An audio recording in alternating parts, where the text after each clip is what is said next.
Elhamdülillahi Rabbil alemin. Salatu vesselamu ala nebiyyina Muhammedin ve ala alihi ve sahbihi ecma'in. Ama ba'd. Peygamber sallallahu aleyhi ve sellem aytdı. Buhari ham Muslim jiyintığında keletiren hadisinde an Muaviyete radıyallahu anhu qala Resulullah sallallahu aleyhi ve sellem men yuridillah bihi hayran yufaqqihu fid-din. Bu hadis bizim Muaviye radıyallahu anh'dan rivayet kılınan Peygamber sallallahu aleyhi ve sellem kimge Allah subhanahu ve taala hayırlılık tileydi, ulana dinde anlav bereşekti.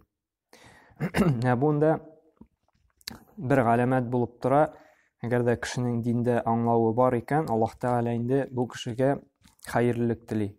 En zor hayırlılık o cennetke kiruş. Olay bit. Hem dinde anlav degan söz o kişinin ilmi bulu hem ilimge ımtılu. Çünkü ilim bulgandagına kişide anlav bulala.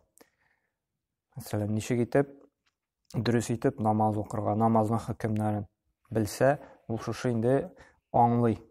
Dürüst etip anlay, namazını indi farz amel ikanin, nişe gitip anı öterge kerek, yalgışsan, nişek secde sahu kılırga, seferde nişek okurga, ağırtkan vakıtta nişek okurga, bütün üstüne de ilim kerek indi. Hem şuşu ilimge ımtılu, ol mena şuşu kursette Allah Teala sana hayırlılık tilewin indi.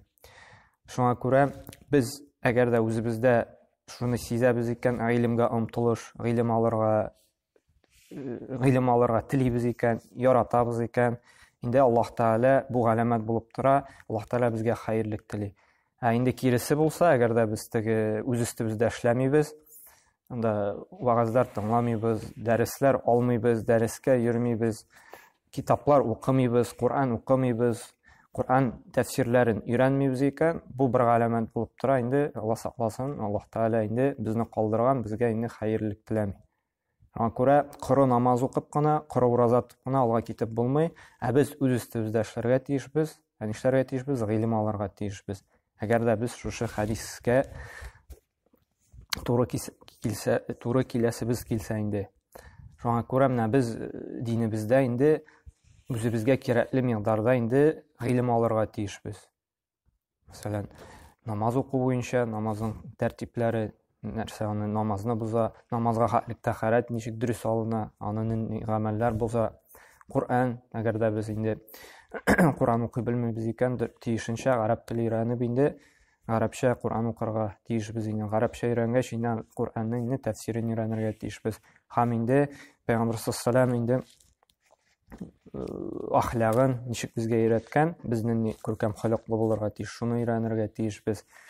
Şulay etip biz öz üstümüzde her vakitte da indi işlep turarga tiyişbiz. Çünkü şu ilim algandagına indi biz cennetke kire alacakbız. Çünkü biz ilimi biz bulmasa türlü dinde bulmagan ameller işlep, yaki kabul bulmagan ameller işlep indi cennetten yırağayabız. Çünkü ne için Allah'ta hayırlılık diley, dinde şuşu anal bire, şuşu ilim alıp indi ol kübrek izgilikler kıla, kübrek hayırlılıklar işley ala, hem kübrek dürüst etip amelin işley ala. Eğer de kişinin ilimi yok iken, ol indi hatalana, yalgışa dürüst etip işlemey, hem Allah Teala şuna göre ol amelin indi kabul etmeye. Kabul etmeye şimdi ol müdür derecede cennetten yırağaya. Şuna göre ne için alimlerinin derecesi Allah Subhanahu ve Teala karşında zorura. Çünkü onlar en birinci, en katı Allah'tan korkuşlar. Takvalı bendeler. Onlar Allah Teala'nı kübrek bileler, hem şuna göre indi ondan kübrek korkalar. Allah Teala'nı kim kübrek bile, o ondan kübrek korkuşu bula, takvalı bula. Kim Allah Teala'nı ezrek bile indi, onun korkuğu ezrek, hem o korkuğu ez bulana göre kübrek günahlar işley. Hem bu ilim alu, onun dinin iranu, Allah Teala turunda iranu, bizde şu imanımızı arttıra, Allah Teala karşında korkuğumuzu arttıra. Şuna göre biz her vakitte da öz üstümüzde işlerge tiyişbiz, tik turaga tiyiştiğimiz. Kitap okuyubiz, vaaz tınlayıbiz, derslerge yürüyübiz. Her vakitte da özümüzün ilim derecesini, anlav derecesini biz köterge tiyişbiz. Hem bu yaşka qaramay.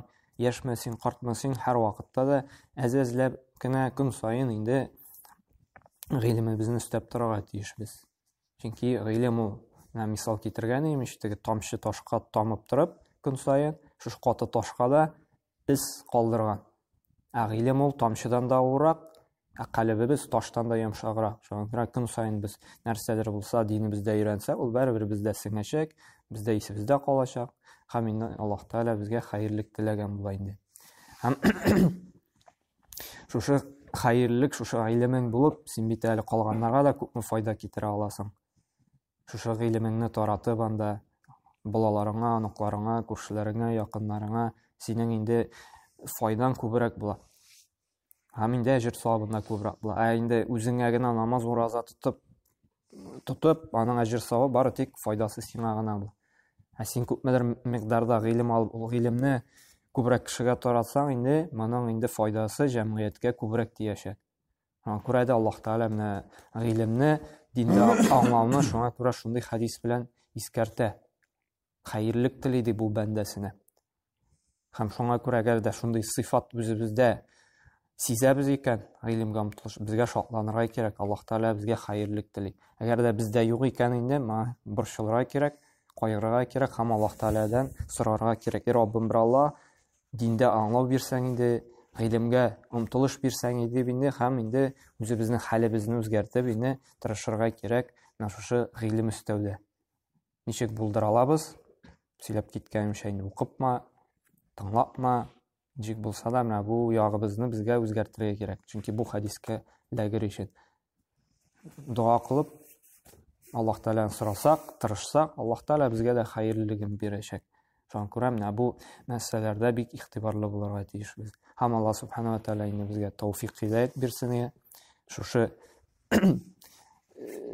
сыйфат белән сыйфатланып, Аллаһ Таала да безгә дә хәерлек теләсен, гыйлемгә омтылыш булсын, динебездә дөрес аңлау булсын, һәм барыбызда шушы фирдәүс җәннәтләренә кергән насыйп эйләсен инде.